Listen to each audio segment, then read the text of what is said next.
அவரே வட்டிக்கு வாங்கி வச்சிருக்காரு. ரொம்ப பயத்தோட சொல்றாரு. எல்லாம் நல்லா இருக்கீங்களா? நல்லா இருக்கீங்களா? ப்ளீஸ் எல்லாருக்கும் ஒரு தடவை கை தட்டிருங்க. பாவம் பின்னாடியும் தட்டுங்க. லேடிஸ் எல்லாம் தட்டுறாங்க, ஜென்ஸ் எல்லாம் ஆம்பளை எனக்கே கை தட்டுங்க. நல்லா கை தட்டுங்க. உங்க நம்பிதான் வந்திருக்காங்க கை தட்டு. நான் அப்பையில இருந்து நினைக்கிறேன், ஆம்பளைங்க வந்ததுல இருந்து ஒரு 15 பேர் தான் தட்டிட்டு இருக்காங்க. கை தட்டுறது பூரா எங்க பெண் குல தங்கங்கள் தான் தட்டிட்டு இருக்காங்க. பெண்கள் நல்லா சவுண்டா நல்லா தட்டுங்கக்கா. பின்னாடி எல்லாம் உட்காந்துருக்கேன், சுத்திர உட்காந்துருக்கேன், நல்லா தட்டுங்க. ஒரு அக்கா வடை தட்டுற மாதிரியே தட்டுங்க. ஒரு அக்கா மாமியாரையே தட்டுது. இப்ப பாரு எங்க பக்கத்துல அப்படி வரும் சவுண்டு. ஆனா உண்மையிலேயே ரொம்ப ஒரு அருமையான ஒரு அற்புதமான ஒரு மக்கள்னு நல்ல ஒரு வாய்ப்பை கொடுத்த அத்தனை நல்லுடங்களுக்கும் நன்றி கலந்த ஒரு வணக்கங்கள். அதுவும் பாத்தீங்கன்னா நண்பர்கள் குழு பாத்தீங்கன்னா அந்த நிகழ்ச்சியை நம்மளுக்கு கொடுத்திருக்காங்க. அதாவது சுருக்கமா நண்பர்களை பத்தி சொல்லணும்னு சொன்னாக்கா, என் தாய் கூட எனது இறுதி ஊர்வலத்தில் கலந்து கொள்ள மாட்டாள். என் தாய் கூட எனது இறுதி ஊர்வலத்தில் கலந்து கொள்ள மாட்டாள். என் நண்பன் வருவான் கலந்து கொள்ள அல்ல, என்னை சுமந்து செல்ல அப்படின்னு சொல்லணும்னு சொன்னாக்கா, உண்மையான ஒரு உறவுன்னு சொன்னாக்கா அதை நட்புன்னு தான் சொல்லணும். ஒரு நண்பர்கள் குழுவுக்கு இந்த நேரத்தில் நட்டுக்களந்த ஒரு வணக்கங்களை தெரிவித்துக் கொண்டு அப்படியே இந்த மாரியம்மன் வணங்கிட்டு தரிப்பு போடுறதுதான். ஒரு அற்புதமான ஒரு மக்கள், அழகா ஒரு மேடை, நல்ல ஒரு தலைப்பு கொடுத்தாங்க. என்ன தலைப்பு கொடுத்தாங்க? பட்டிமன்றம் ஆரம்பிச்சு கொண்டாங்க. அது இப்ப கேளு தலைப்பு. குடும்ப மகிழ்ச்சி காரணம் வந்த மருமகளா வாய்த்த மாமியாரா? மாமியாரா மருமகளா? அவ்வளவுதானே. அதாவது மாமனார கட்டினதா இல்ல அவங்க பிள்ளைய கட்டினதா? அவ்வளவுதானே. நான் என்ன கேக்குறேன், மகனுக்கு என்ன பிரச்சனை?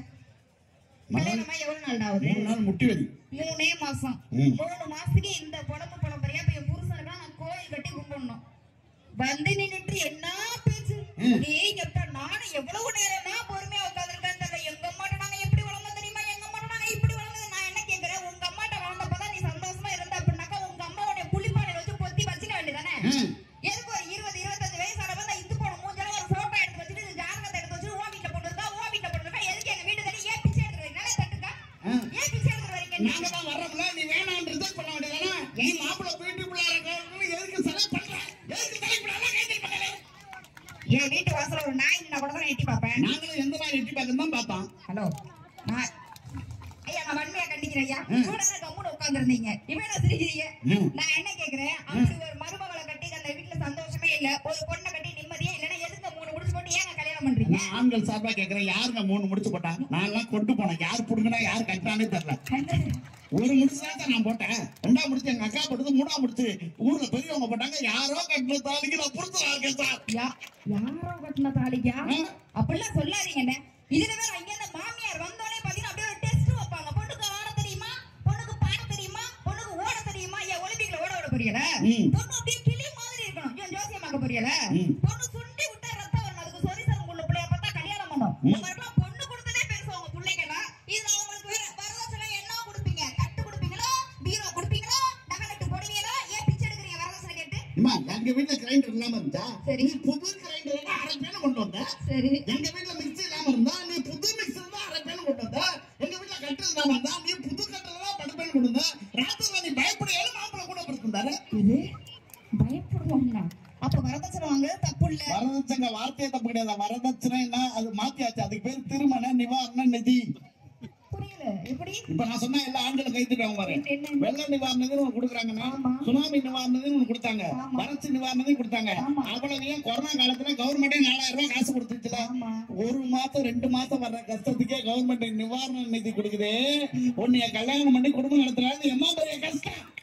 அது ஒரு நிவாரண நிதி. அண்ணா அந்த மாதிரி சொல்லாதீங்க. இதுல எல்லா ஆம்பளைங்களும் அப்படியே பெரிய ஒரு மந்திர மாதிரி இந்த வார்த்தையை சொல்றீங்க. எங்க அம்மா சமைக்கிற மாதிரி இல்ல, எங்க அம்மா கைப்பக்குவம் மாதிரி இல்ல, உங்க அம்மா சமைக்கிற மாதிரி இல்லன்னு சொல்றீங்கல்ல. கல்யாணத்துக்கு பிறகு நாங்க சமைச்சு போற மாதிரி ஆம்பளைங்களும் தொப்ப 3 இன்ச் முன்னாடி நிக்குதா? இதை மட்டும் தப்பா பேச. பெண்கள் மாசமா இருப்பாங்க, சரி, ஆண்கள் வருஷமா இருப்பாங்க. 10 வருஷம் 10 மாதம் சுமக்கிறேன், 10 மாதம் சுமக்கிறேன் சொல்றீங்களா? 15 வருஷமா சுமக்கிறேன். எந்த ஆம்பளையா வெளியே சொல்லிருக்குமா சார்? இதுல எவ்வளவு நன்மை இருக்குதுமா? குப்புற உளுந்தா மூக்கு இடிக்காது. என் புள்ள இப்படி ஏறி இப்படி சாக்க ஏத்தலக்கா இறக்கலக்கா. நீங்க 1000 தான் நீங்க சொல்லுங்க. உண்மையாக ஒரு பொண்ணு கல்யாணத்துக்கு முன்னாடி எங்க வீட்டுல நாங்க டாடி லிட்டில் பிரின்சஸா இருப்போம். இப்படி உள்ள பாத்திரத்தை இப்படி கூட நகர்த்தி வைக்க மாட்டோம். ஆனா கல்யாணத்துக்கு பிறகு எனக்கு எவ்வளவு பொறுப்பு வருது தெரியுமா? உண்மையாவே சொல்லப்படாம ஒரு பெண்ணு ஒரு ஆமையும் ஒண்ணு தெரியுமா? நல்லா யோசிச்சு பாருங்கக்கா. ஆமா அவ்வளவு பெரிய ஓட்ட சுமந்துட்டு தரையில விட்டாலும் மேஞ்சிட்டு இருக்கும், தண்ணியில விட்டாலும் நீந்திட்டு இருக்கும். பெண்கள் நாங்களும் பாருங்க, குடும்பம் அத்தையும் சுமந்துட்டு பிறந்த வீட்டுல இருந்தாலும் அந்த வீட்டுக்கு பெருமையை சேர்த்து கொடுப்போம், புகுந்த வீட்டுக்கு பேச பேச மருமகளெல்லாம் கை தட்டுறீங்க. பெண்ணும் ஆமையும் ஒண்ணு. ஒண்ணு. நீங்க புகுந்த வீட்லயும் பெருமையை சேர்ப்பீங்க, பிறந்த வீட்லயும் பெருமையை சேர்ப்பீங்க. கேப்போம். அதனாலதான் பெரியவங்க சொல்லியிருக்காங்க, என்னன்னு? ஆமை புந்த உடு உருப்படாது. நாங்க பூந்து உருப்பலையா? நாங்க பூந்து இறங்கல. அப்ப உங்களாம் என்ன வாழுது? இந்த மேடையை போட்டது ஆம்பளை, சரி. இந்த லைட்டை கட்டினது ஆம்பளை, சரி. இந்த ஆடியோ போட்டது ஆம்பளை, சரி. இந்த வாசிக்கிறது ஆம்பளை, இந்த நிகழ்ச்சியை எடுத்து நடத்துற சிங்கங்களே ஆண் சிங்கங்களா? ஒரு 10 பேரு நண்பர்கள் குழு, நண்பர்கள் குழு, மெக்டொனால்டு நண்பர்கள். மேடையை போட்டது ஆம்பளை, லைட்லாம் கட்டுறது ஆம்பளை, சீரியல்ஸ் எல்லாம் ஆம்பளை, கட்டுறது, வாசிக்கிறது ஆம்பளை, ஆடியோ போட்டது ஆம்பளை, மைக் கண்டுபிடிச்சது ஆம்பளை, லைட்டை கண்டுபிடிச்சது ஆம்பளை, ஆம்பளை கண்டுபிடிச்சது யாருக்கா? கட்டுக்கா நல்லா பெண்கள். நாங்க பெத்து போடாம அந்த குழந்தைகள ஆம குட்டி சைஸ்ல அப்படி சொல்லாதம்மா. அதுக்கும் காரணம் ஒரு ஆம்பளை.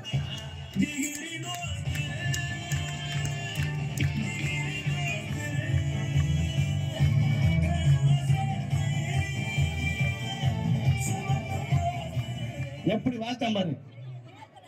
நீ இப்படி வாசிக்கதான் லாயக்கு, உண்மைக்கும் லாயக்கு இல்ல. தோஸ் தான் பெரிய சாதனை. என்ன அதுக்கும் காரணம் ஆம்பளை. இப்ப இதுதான் பெரிய சாதனை. அல்ல டெக்னாலஜி வளர்ந்துருச்சுன்னா 2025ல வாழ்ந்துகிட்டு இருக்கோம். சேலம் சைடு போய் பாருங்க, இன்னைக்கெல்லாம் ஆண்களே தேவையில்லை. டெஸ்ட் பேபி ஊசி மூலமா குழந்தை பெற்றுக்குவோம். ஆமா. அப்ப பள்ளிக்கூடத்துல சேர்க்கும் போது அப்பா பேர் என்னன்னு கேட்டா ஊசி நான் சொல்றீங்க. அப்பா பேரு பெரிய புள்ள பேர் பெரிய ஊசி, சின்ன புள்ள பேர் சின்ன ஊசி. பெரிய பிள்ளையா?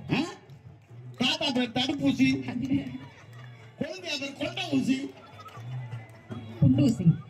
அப்படியெல்லாம் சொல்லக்கூடாதுங்க. என்னைக்குமே மனைவியை மதிக்க கத்துக்கங்க. மனைவி என்னைக்குமே பாராட்ட கத்துக்கங்க. யார் மனைவியா? அவங்க மனைவி. ஏன் தெரியுமா சொல்றேன்? அதாவது 5 அறிவு 6 அறிவுல மட்டும் இல்ல, 5 அறிவு கூட பெண்கள் நாங்க சிறப்பா இருக்கோம். எப்படி? ஒண்ணு இப்ப எல்லாருமே புதுசா வீடு கட்டி இருப்பாங்கல்ல. ஆமா. ஒரு வீடு கட்டி ஒரு கிரகப்பிரவேசம் பண்றாங்க அப்படின்னா கூட ஃபர்ஸ்ட் அந்த வீட்டுக்குள்ள யார உள்ள கூட்டு போவாங்க? யாரு? 5 அறிவு உள்ள பசுமாடு, பொம்பளை மாடத்தான் உள்ள கூட்டு போவாங்க. எங்கேயாவது காளை மாடு, இந்த மாதிரி எரும மாடு இதெல்லாம் உள்ள கூட்டு போயிருக்காங்களா? ஐயா அந்த பக்கமா காட்டு. இப்பெல்லாம் காட்டுறேன். பிச்சு பிச்சு. நானே கேக்குறேன், இப்ப சார் வீடு கட்டுற வரைக்கும் இப்பதான் நம்ம டிராக்டர்ல மண் அடிக்கிறோம், லாரியில மண் அடிக்கிறோம். அந்த காலத்துல மாட்டு வண்டி தானே சார். தண்ணி கொண்டு வர்றது மாட்டு வண்டி, காளை மாடு தான். தண்ணி கொண்டு வர்றது காளை மாடு தான். வீடு கட்டுற வரைக்கும் உழைக்கிற ஒவ்வொரு பொருளையும் கொண்டு வந்து வீட்டுல சேர்க்கறது காளை மாடு. ஆனா கிரகப்பிரவேசம் அதை கொண்டு போய் ஓரமா கட்டிவிட்டு எங்கேயோ இருக்க பசுமாடை கூட்டு வந்து உள்ள போ, உச்சா போ, உள்ள போ, கொஞ்சோண்டு உச்சா போ, கோமியம் போடு. அந்த மூட்டை நார் அடிக்காது, அதுக்கு பட்டு துணி வச்சு கொடுக்குறாங்க. உழைச்ச மாடு ஒரு பிட்டு துணி கூட இல்லாம ஓரமா நிக்குது. அதுக்கு என்ன பண்ண முடியும்? ஒண்ணு தெரிஞ்சுக்க, சாதாரண வாசல்ல தான் பசுமாடு வரும், வாடி வாசல்ல எங்க காளை மாடு தான் வரும். வாடி வாசல்ல பசுமாடு விட்டா நம்ம கால் கறந்துருவாங்க. இங்க பாரு, இது மாடு சென்ன மாடா இருக்கும் பாருங்க, சாணி போட்டுச்சா அண்ணே. உள்ளபடியே சொல்லணும்னா இங்க பாருங்க, நிறைய பெண்கள் இருக்காங்கல்ல, அப்படியே அந்த பெண்கள் பக்கம் இறங்கி போங்கல, சந்தனம் மணக்கும், ஜவ்வாது மணக்கும், மல்லிகைப்பூ மணக்கும், செண்பகப்பூ மணக்கும், குங்குமம் மணக்கும், புருஷன் மேல உள்ள பாசம் மணக்கும். அந்த ஆசை மணக்கும். என்னைக்குமே மருமகள் எல்லாருமே புருஷன் மேல உள்ள பாசம் ஜாஸ்தி. அதுவே ஆண்கள். இங்கே சொல்லல, எங்க ஊர் பக்கம் சொல்றேன். அப்படி சொன்னா நிம்மதியா ஊருக்கு போக முடியாது. சுத்தி நிக்கிறாங்க. ஆண்கள் பக்கம் போய் பாருங்க, சிகரெட் நாரும், கஞ்சா நாரும், பீடி நாரும், அடிச்ச 18-48 சரக்கு நாரும், கிட்ட போனாலே ஒரே நாத்தமா நாரும். உங்களே வச்சு நம்ம குடும்பம் நடத்துறோமா இல்லையா? ஒண்ணு தெரிஞ்சுக்காது, குடிகாரன்னு சொல்லக்கூடாது, தப்பான வார்த்தை. குடிச்சா குடிகாரன்னு சொல்லணும். மது பிரியர். மது பாசிட்டிவா சொல்லுமா? திருடுறாங்கன்னு வீட்டுல திருடுறமா? நகை விரும்பி பொம்பளை பின்னாடியே சுத்துறாங்க. பெண் ஆர்வலர், சமூக ஆர்வலர். நான் என்ன கேக்குறேன், இப்ப உங்க அம்மாவுக்கு உங்க அப்பா இருக்காங்கல்ல, இப்ப மாதிரி எங்களை வச்சு தாங்க மாட்டாங்க. நாங்க எதிர்பார்க்கறோம். உண்மையா இல்லையா தங்கம்? ஆனா வந்து வைக்கினா கிரகம் பாக்கியலட்சுமி கோபி மாதிரியே வந்து வைக்கிது. 1 2 கட்டது இல்ல, அம்மா பேச கேட்டு முந்தானை பிடிச்சிட்டே தெரியுது. அப்படி பேசாத. இப்ப கோபி வந்து தாத்தாவுக்கு சப்போர்ட் பண்றாங்க. விழிச்சுக்கிறாரு அப்படியே. காலமான கடத்துல சப்போர்ட் பண்ண என்ன பண்ணலனா? ஆனா 1000 தான் இருக்கட்டுமே, என்னைக்குமே நாங்க கட்டின புருஷன் நாங்க விட்டு கொடுத்துருவோமாங்க. அந்த புருஷன் பசியோட இருந்தா கூட அழகா ஒரு பஞ்சு மிட்டாய் சேலை கட்டி அந்த கஞ்சி கலையத்தை தூக்கிட்டு அந்த புருஷனுக்காக பாசமா கொண்டு போறோமா இல்லையா?